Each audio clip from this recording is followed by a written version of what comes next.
Okay चलो।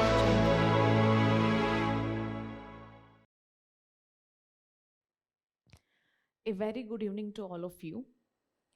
Union budget 2026-27 हमारे सामने है और आज का ये जो संक्षिप्त सेशन है इसका उद्देश्य है कि हम बजट 2026-27 की प्रमुख इनसाइट्स पर चर्चा कर पाएं और साथ ही बीइंग ए स्टूडेंट हम ये समझ पाएं कि आखिर उस बजट डॉक्यूमेंट से एग्जाम पॉइंट ऑफ व्यू से किस तरह से हमें चीज़ों को अप्रोच करना है, क्या पढ़ना है और किस प्रकार की जानकारी को हम छोड़ सकते हैं। चलिए इसी के साथ शुरुआत करते हैं यूनियन बजट डॉक्यूमेंट 2026-27 के साथ।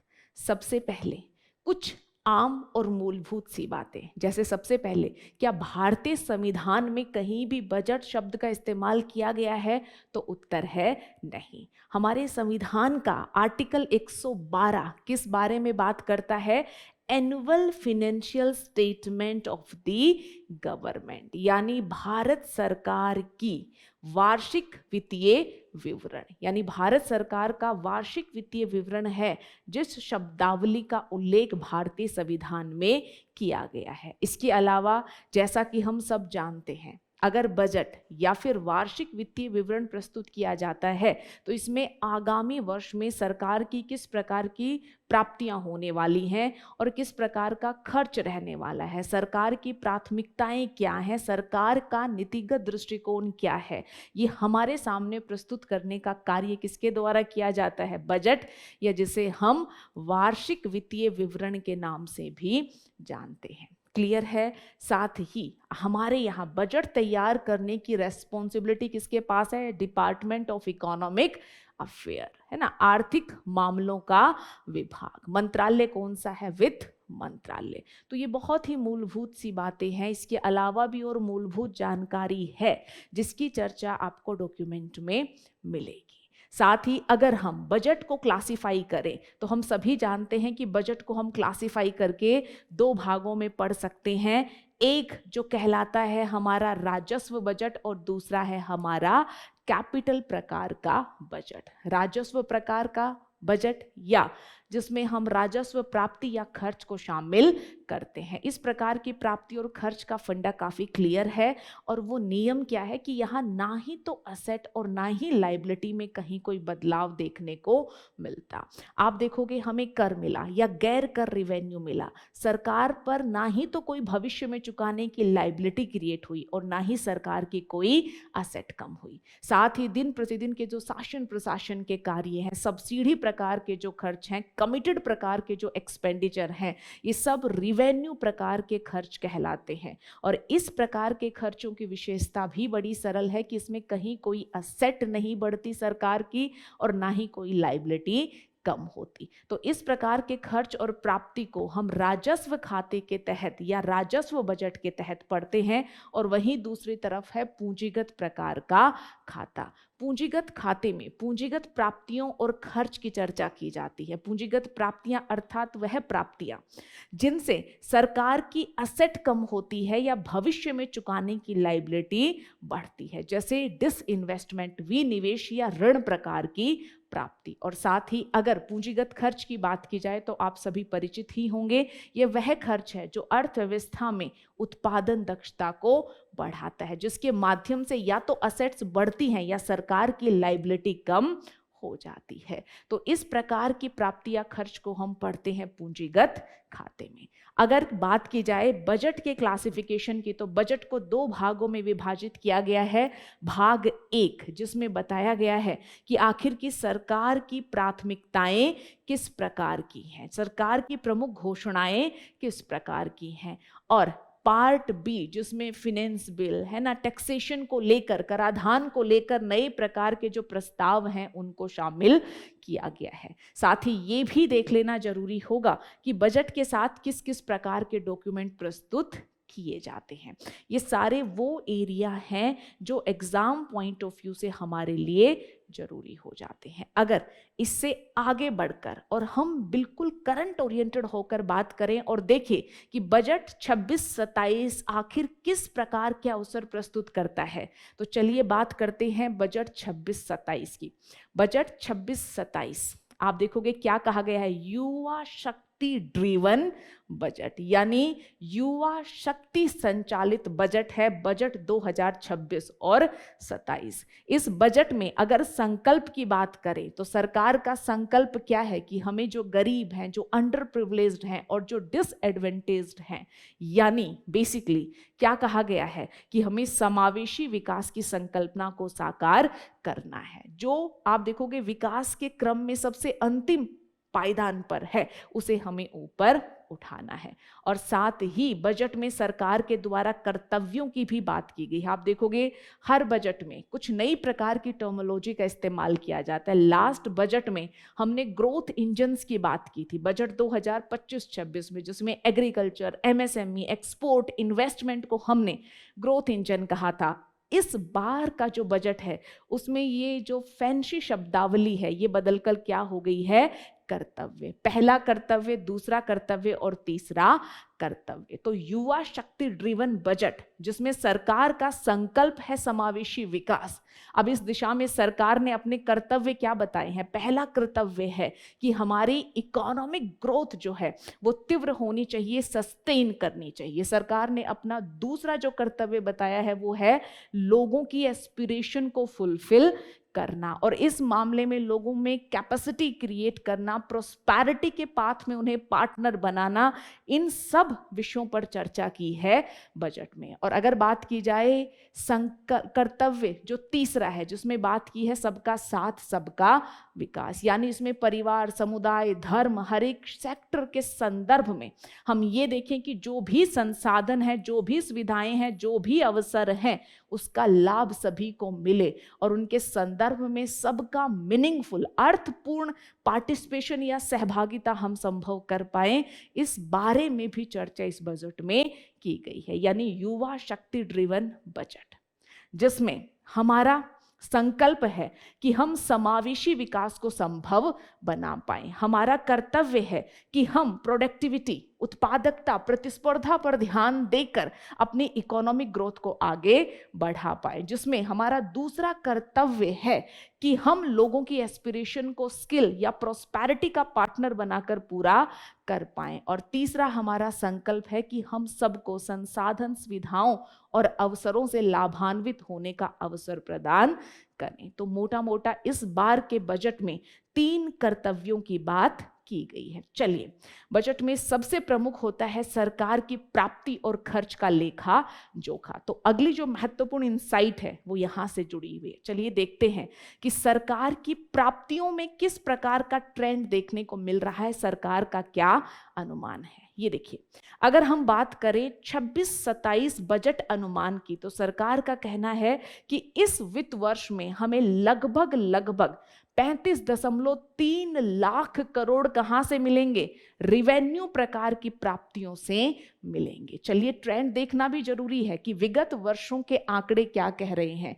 अगर हम 25-26 के बजट अनुमान और संशोधित अनुमान की बात करें तो बजट अनुमान राजस्व प्राप्तियों का कितना अनुमान प्रस्तुत कर रहा है, लगभग 34.2 लाख करोड़। लेकिन जो रिवाइज्ड एस्टिमेट है वो थोड़ा कम हो गया। रिवाइज्ड एस्टिमेट क्या कह रहा है कि 25-26 में हमें कितनी रिवेन्यू प्रकार की प्राप्तियां मिलेंगी, तो इसका उत्तर है 33.4 लाख करोड़।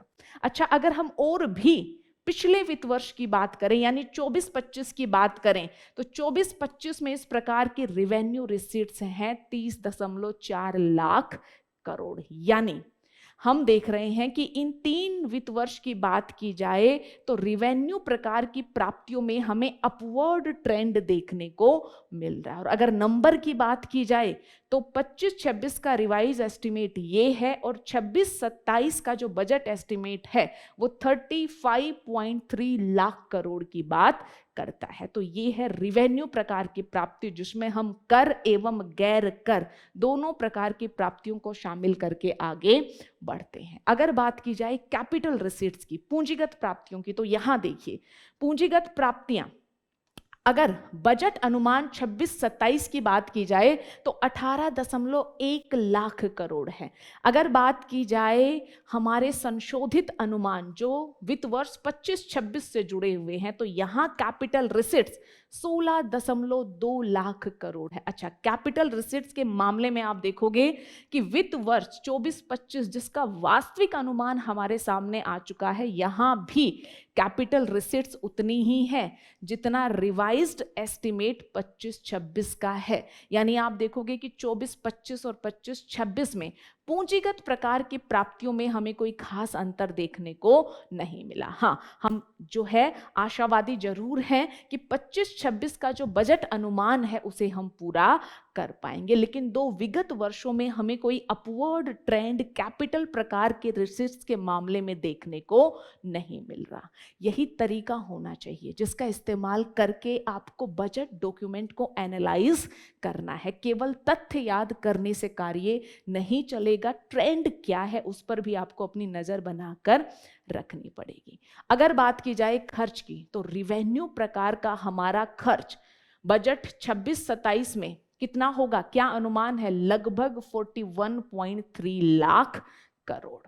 अच्छा, रिवाइज्ड एस्टिमेट क्या है, रिवाइज एस्टिमेट क्या है 25-26 के 38.7 लाख करोड़ और एक्चुअल एस्टिमेट 24-25 का 36 लाख करोड़। यानी रिवेन्यू प्रकार का एक्सपेंडिचर बढ़ता जा रहा है। एक और ट्रेंड आप नोट करोगे, ये है एक्सपेंडिचर और ये है प्राप्ति। यानी हम ये भी देख रहे हैं कि रिवेन्यू प्रकार की प्राप्तियों से रिवेन्यू प्रकार का खर्च हम पूरा नहीं कर पा रहे। यानी इसके लिए फिर हमें किस पर निर्भर रहना पड़ता है, पूंजीगत प्रकार की प्राप्तियों पर। लेकिन आप अगर देख रहे हैं तो सरकार पिछले कुछ बजट से आप देखोगे पूंजीगत प्राप्तियों के स्थान पर इफेक्टिव कैपिटल एक्सपेंडिचर, पूंजीगत खर्च के स्थान पर इफेक्टिव कैपिटल एक्सपेंडिचर टर्म का इस्तेमाल कर रही है। क्या है इफेक्टिव कैपिटल एक्सपेंडिचर? हमने देखा कैपिटल एक्सपेंडिचर क्या है, वो खर्च है ना जो सरकार असेट फॉर्मेशन पर या अपनी लाइबिलिटी कम करने पर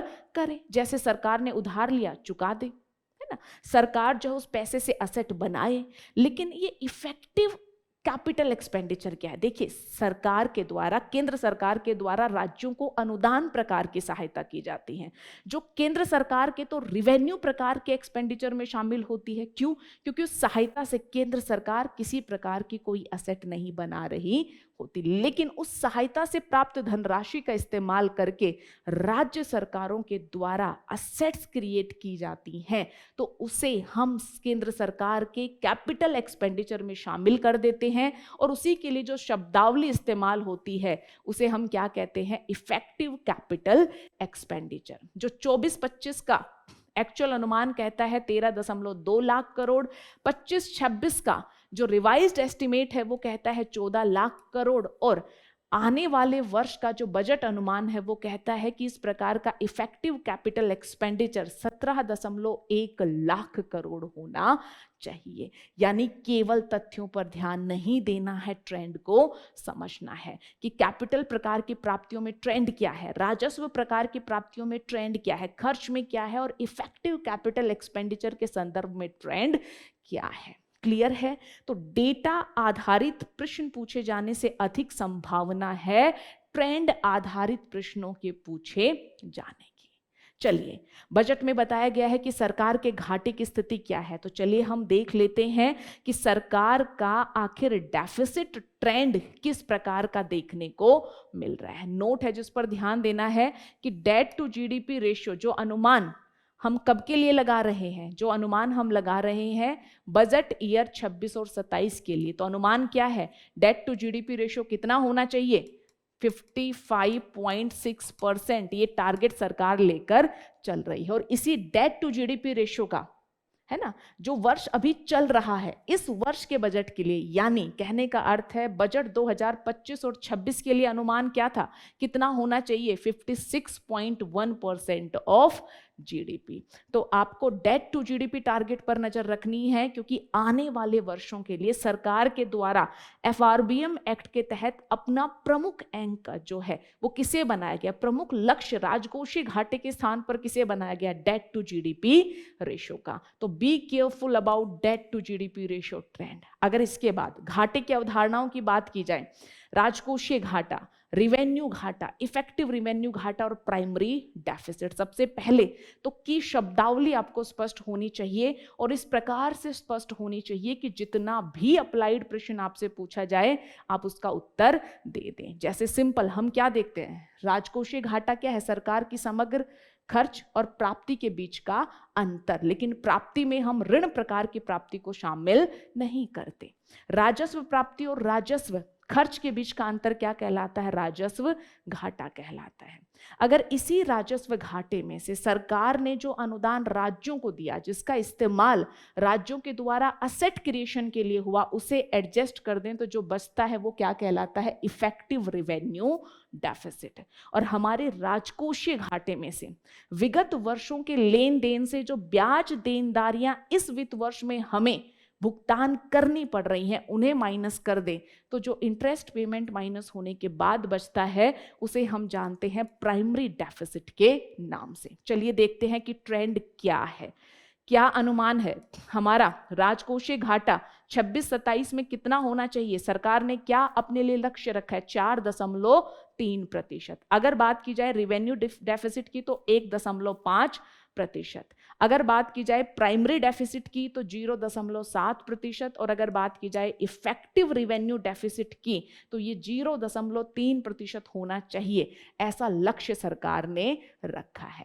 लेकिन इस बजट का लक्ष्य ही नहीं, अपितु विगत 5 या 10 सालों के ट्रेंड को समझना भी आपके लिए जरूरी है। और आपको ये भी पता होना चाहिए कि कौन सा घाटा तुलनात्मक रूप से अधिक है और कौन सा घाटा कम है ना। तो सबसे पहले आप देखोगे कि राजस्व जो है घाटे के संदर्भ में, रिवेन्यू डेफिसिट के संदर्भ में ट्रेंड क्या है, 20-21 में बढ़ता है, सारे ही घाटे बढ़ते हैं और उसके बाद इसमें लगातार कमी आ रही है। लेकिन इस बार का जो बजट अनुमान है वो विगत वर्ष के अनुमान के ही समान है, यानी इसमें कोई कमी सरकार के द्वारा नहीं की गई है। अगर राजकोषीय घाटे की बात की जाए तो विगत 5 वर्षों में कम होने का ट्रेंड देखने को मिल रहा है।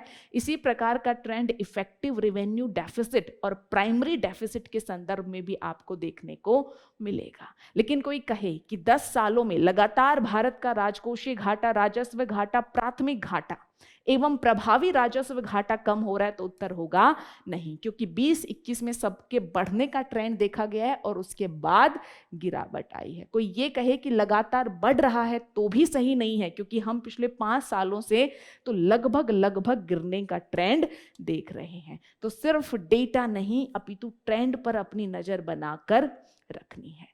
बजट ने, सरकार ने यह भी बताया कि पैसा कहां से आता है और पैसा कहां पर जा रहा है। तो सबसे बड़ा घटक है बोरोविंग और लाइबिलिटी क्रिएट करके पैसा प्राप्त करना।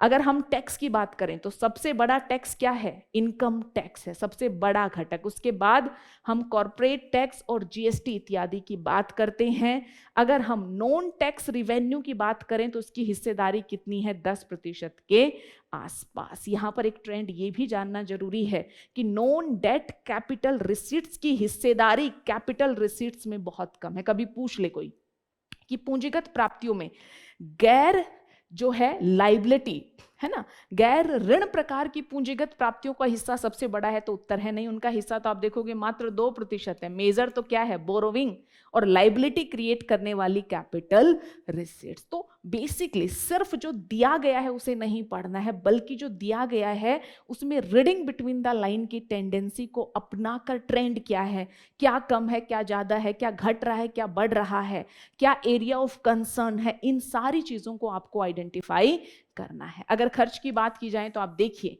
कि हमारा जो प्राप्ति है उसका लगभग 1/5 केवल इंटरेस्ट पेमेंट में जा रहा है। उसके बाद केंद्र सरकार की जो योजनाएं हैं, केंद्र प्रायोजित जो योजनाएं हैं, उनका हिस्सा 8% के आसपास है। राज्यों को जो कर इत्यादि साझा किया जाता है, डिफेंस कंपोनेंट है जिसकी अच्छी खासी हिस्सेदारी है। तो इस प्रकार से आपको ये जो डायग्राम्स हैं इनको एनालाइज करते हुए आगे बढ़ना है, ताकि अगर ऐसा कोई प्रश्न पूछा जाए तो उसका उत्तर देने की स्थिति में आप रहें। इतना ही नहीं, नेट रिसीट्स के संदर्भ में भी ट्रेंड आपको बताया गया है। नेट रिवेन्यू रिसीट्स सबसे बड़ा कंपोनेंट है, 28.7 लाख करोड़।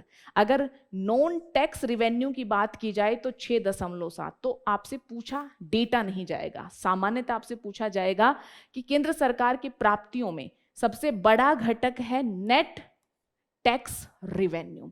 उसके बाद दूसरे स्थान पर आता है, अगर इस प्रकार की स्टेटमेंट हो, नॉन टैक्स रिवेन्यू और नॉन डेट कैपिटल रिसीट्स, यानी बिना डेट, बिना ऋण लिए पूंजीगत प्रकार की प्राप्तियां जैसे विनिवेश, असेट मोनेटाइजेशन इत्यादि, तो इसकी हिस्सेदारी मात्र 1.2 लाख करोड़ है। तो सरकार की प्राप्तियों में, खर्च में ट्रेंड क्या है, ये समझना आपके लिए महत्वपूर्ण हो जाता है। और साथ ही राज्य और केंद्र शासित प्रदेशों को क्या साझा किया जा रहा है, उसका भी ट्रेंड यहाँ आपको डायग्राम के माध्यम से मिल जाएगा। और ये बात पिछले कुछ दिनों से काफी चर्चा में है कि गवर्नमेंट ने 16वें वित्त आयोग की इस अनुशंसा को स्वीकार कर लिया। किस अनुशंसा को?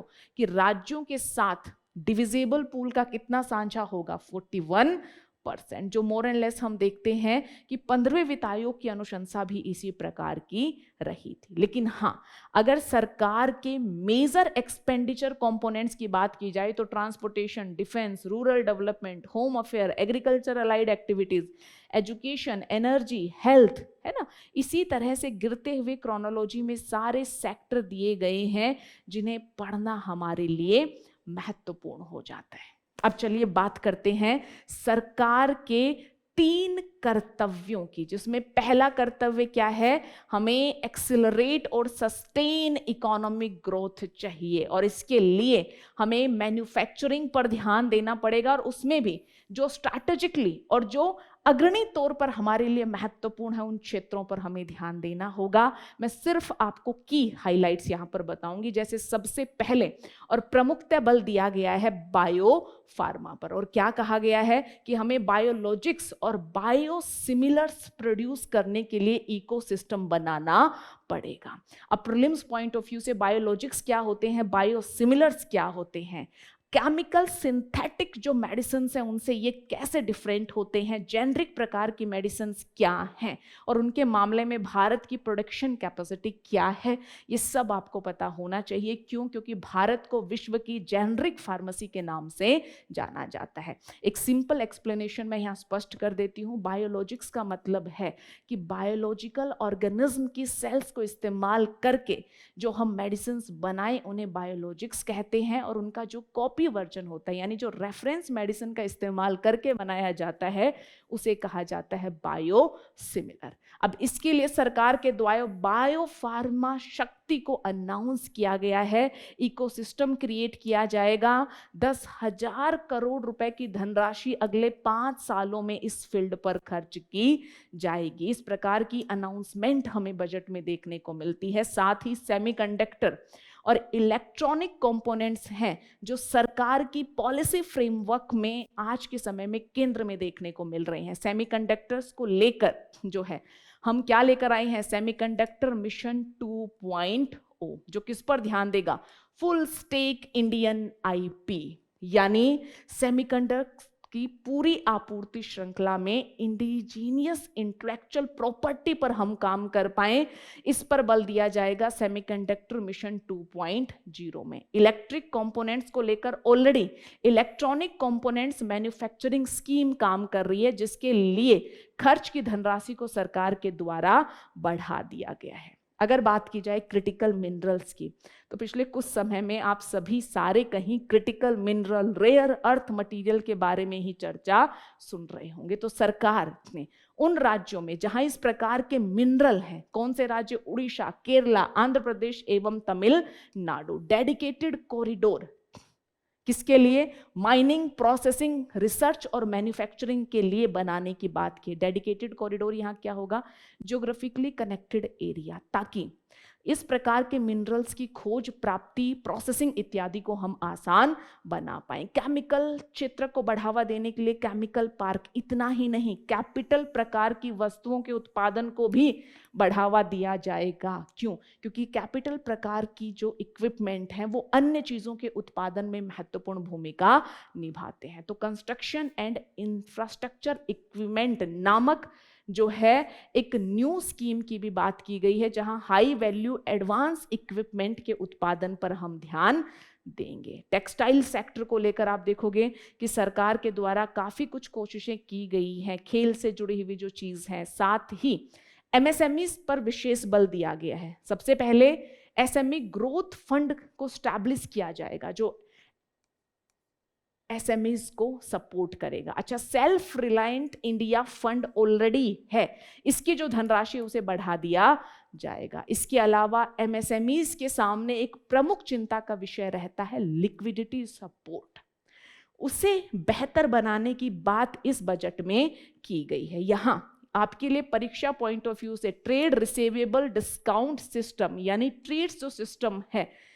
आप पाओगे कि ये आरबीआई सपोर्टेड एक प्रकार का प्लेटफॉर्म है। ये प्लेटफॉर्म क्या करते हैं? इस प्लेटफॉर्म पर एमएसएमई ने अपना सामान बेचा, कॉर्पोरेट्स को बेचा, सरकारी एजेंसीज को बेचा, जो वहां से बिल मिलता है, क्योंकि उनको उसी समय भुगतान नहीं मिल पाता, तो जो बिल मिलता है उस बिल को यहां पर डाल दिया जाता है। बैंक, एनबीएफसी इत्यादि कुछ डिस्काउंट पर इस बिल को खरीद लेती हैं। एमएसएमईज को पैसा मिल जाता है आगे अपना काम चलाने के लिए। अच्छा, ये बैंक, एनबीएफसी अब जिसने वो बिल जारी किया था उससे भुगतान प्राप्त करने का दायित्व उठाती है। ये है ट्रेड्स की व्यवस्था। अब इस प्लेटफॉर्म के माध्यम से एमएसएमईज को समय पर भुगतान मिले, ये सुनिश्चित करने के लिए सरकार ने क्या कहा कि जो सेंट्रल पब्लिक सेक्टर एंटरप्राइजेस हैं वो जो भी एमएसएमई से खरीदेंगे वो सारा किसके माध्यम से सेटल होगा? Trades. Government e market place और ट्रेड्स को कनेक्ट करने की बात भी कही गई है। साथ ही एमएसएमईज को बहुत सारे कार्यों के लिए आप देखोगे कि किसी एक्सपोर्ट एडवाइस की जरूरत पड़ती है तो पैरा प्रोफेशनल्स की व्यवस्था की जाएगी, ताकि एमएसएमईज आसानी से सरकारी रूल, रेगुलेशन या कंप्लायंसेस की आवश्यकता को फुलफिल कर पाए।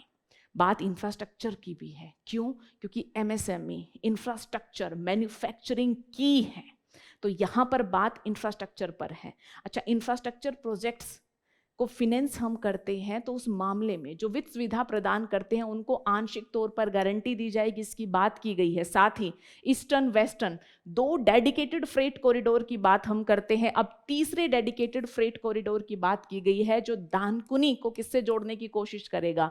सूरत से। वाटरवेज, आने वाले 5 सालों में 20 नए वाटरवेज को हम फंक्शनल बनाएंगे। साथ ही कोस्टल यानी तटीय क्षेत्रों में जो है शिपिंग के माध्यम से सामान यहां से वहां भेजना, कार्गो शिपिंग को भी हम प्रमुख बनाएंगे। आप देखोगे असेट मोनेटाइजेशन, इस प्रकार के बहुत सारे कदम हैं जिन पर सरकार ने ध्यान दिया है। अगर बैंकिंग सेक्टर की बात की जाए तो ये काफी इंपॉर्टेंट है। एक high level committee on banking for विकसित भारत की बात हम कर रहे हैं। बॉन्ड मार्केट की गहराई बढ़ाने की कोशिश की जा रही है और फॉरेन इन्वेस्टमेंट के मामले में ईज ऑफ डूइंग बिजनेस को हम बढ़ा रहे हैं। फेमा रिव्यू की हम बात कर रहे हैं ताकि भारत में विदेशी निवेश बढ़े, क्योंकि विदेशी निवेश बिना उधारी के वित्तीयन का एक बेहतर तरीका माना जाता है। अगर कर्तव्य 2 की बात करें तो हमें क्या करना है? कर्तव्य 2 में हमें अपने लोगों की एस्पिरेशन को पूरा करना है, और लोगों की एस्पिरेशन तब पूरा होती है जब लोगों को आर्थिक गतिविधियों में सहभागी बनने का अवसर मिले, जब उन्हें रोजगार का अवसर मिले, जब उन्हें कौशल प्राप्त हो। तो इसी दिशा में हम देखते हैं कि स्ट्रैटेजिक फोकस है हमारा सर्विस सेक्टर पर, और मैंडेट क्या है कि लोगों की हाई पोटेंशियल एरियाज को हमें आइडेंटिफाई करना और ये देखना कि एआई इत्यादि का जॉब पर क्या प्रभाव है। इसके अलावा हेल्थ केयर और केयर इकोनॉमी पर ध्यान है। हम अलाइड हेल्थ प्रोफेशनल्स जो हैं उनकी बात यहाँ पर कर रहे हो, जो आप देखोगे कि डॉक्टर या नर्स के अलावा फिजियोथेरेपिस्ट इत्यादि है ना, आप देखोगे स्पीच लैंग्वेज थेरेपिस्ट, इस तरह के जो लोग होते हैं उन्हें अलाइड हेल्थ प्रोफेशनल्स कहा जाता है। हम इन्हें भी अपग्रेड करने की बात कर रहे हैं। केयर इकोसिस्टम, हमारे यहाँ देखभाल कार्यों के लिए 1.5 लाख केयर गिवर्स हमें आने वाले साल में ट्रेन करने हैं, मेडिकल वैल्यू टूरिज्म, आयुष इत्यादि पर भी सरकार के द्वारा ध्यान दिया गया है। साथ ही कहा गया है कि ऑरेंज इकोनॉमी आज के समय में की है और उसमें भी AVGC यानी animation, visual effect, gaming and comics में भारत के सामने अच्छा खासा अवसर है।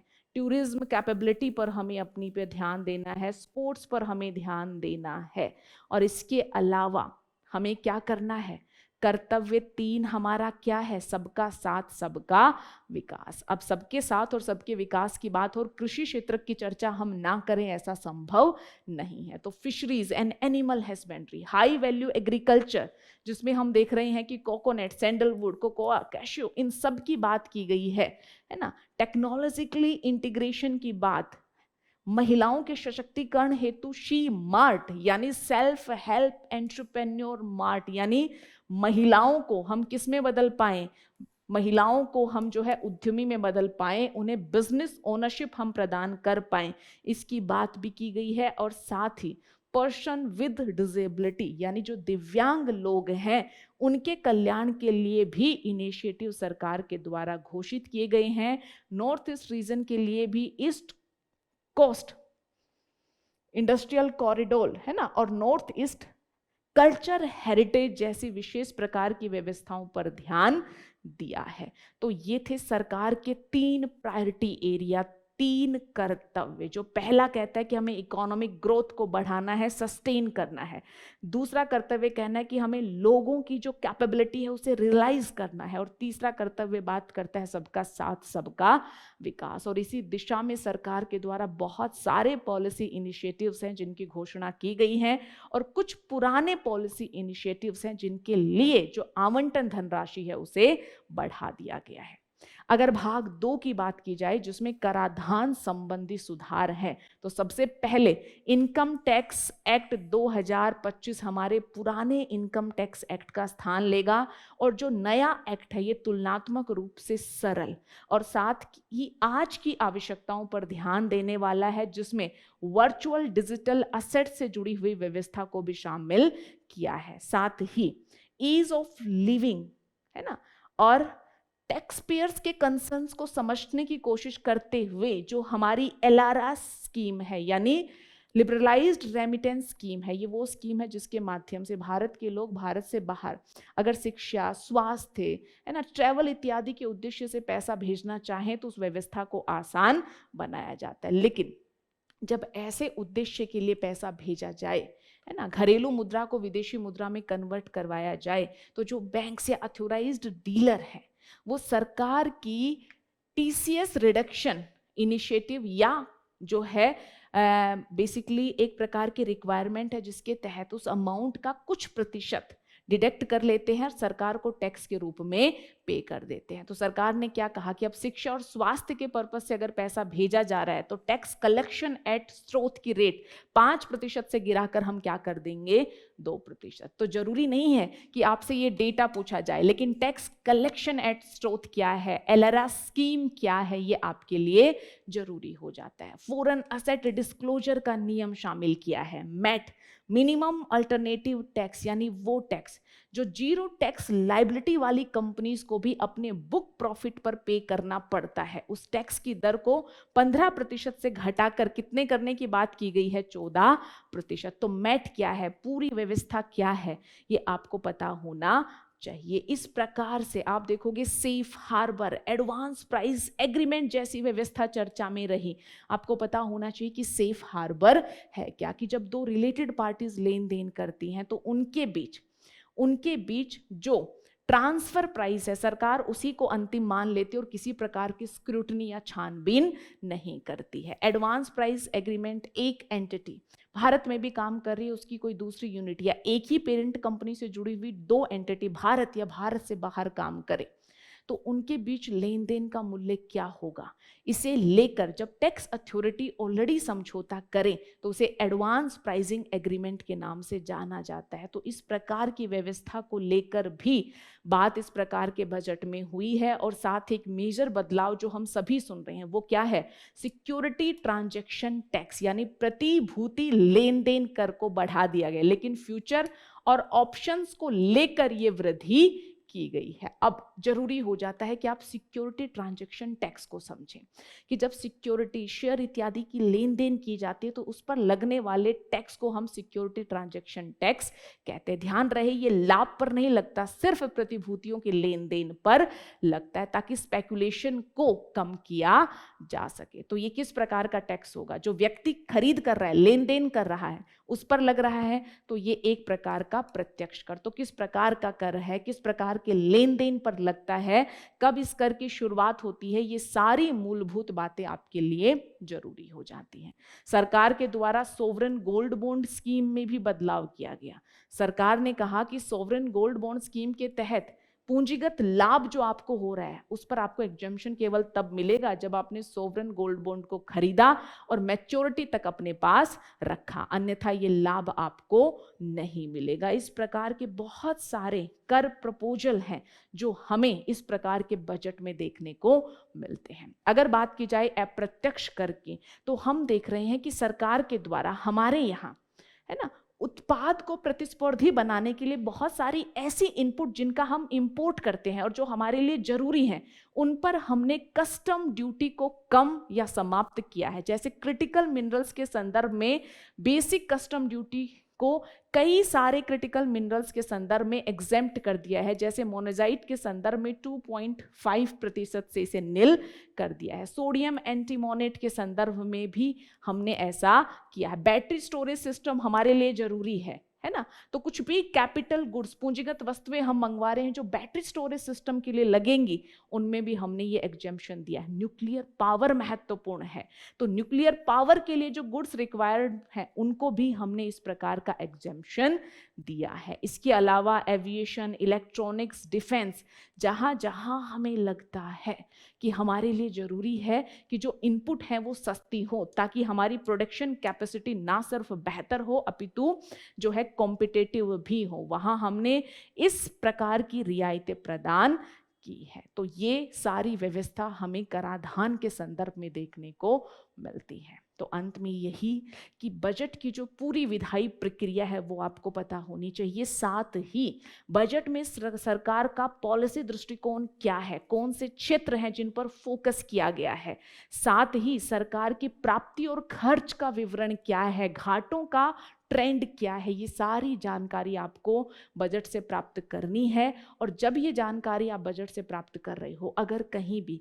किसी भी प्रकार की कंसेप्चुअल दिक्कत है तो उसे ठीक कीजिए। ट्रेड से प्रश्न पूछा जाता है, ट्रेड रिसीवेबल डिस्काउंट सिस्टम, आपसे एसटीटी की बेसिक व्यवस्था से जुड़ा हुआ प्रश्न पूछा जा सकता है, आपसे सेमीकंडक्टर मिशन पर प्रश्न पूछा जा सकता है। यानी बजट में अगर कुछ शब्दावली चर्चित हुई है, कुछ अवधारणाएं चर्चा में रही हैं, तो उनका बेसिक्स भी आपको अच्छे से देख लेना है। तो अच्छे से डेटा को एनालाइज कीजिए, अच्छे से ट्रेंड को एनालाइज कीजिए, और कहीं कोई की कंसेप्ट है तो उन्हें भी अच्छे से देखिए, क्योंकि बजट में जो चीजें चर्चा में आई उसके चलते उनका स्टैटिक भी महत्वपूर्ण हो जाता है। तो होलिस्टिक दृष्टिकोण के साथ, एनालिटिकल होकर, reading between the line attitude के साथ जब आप बजट डॉक्यूमेंट को अप्रोच करोगे, तभी कहीं जाकर वो आपके लिए एग्जाम पॉइंट ऑफ व्यू से मीनिंगफुल और बेनिफिशियल हो पाएगा। अन्यथा सिर्फ हम अगर डेटा पढ़ेंगे तो वो कोई ज्यादा काम की चीज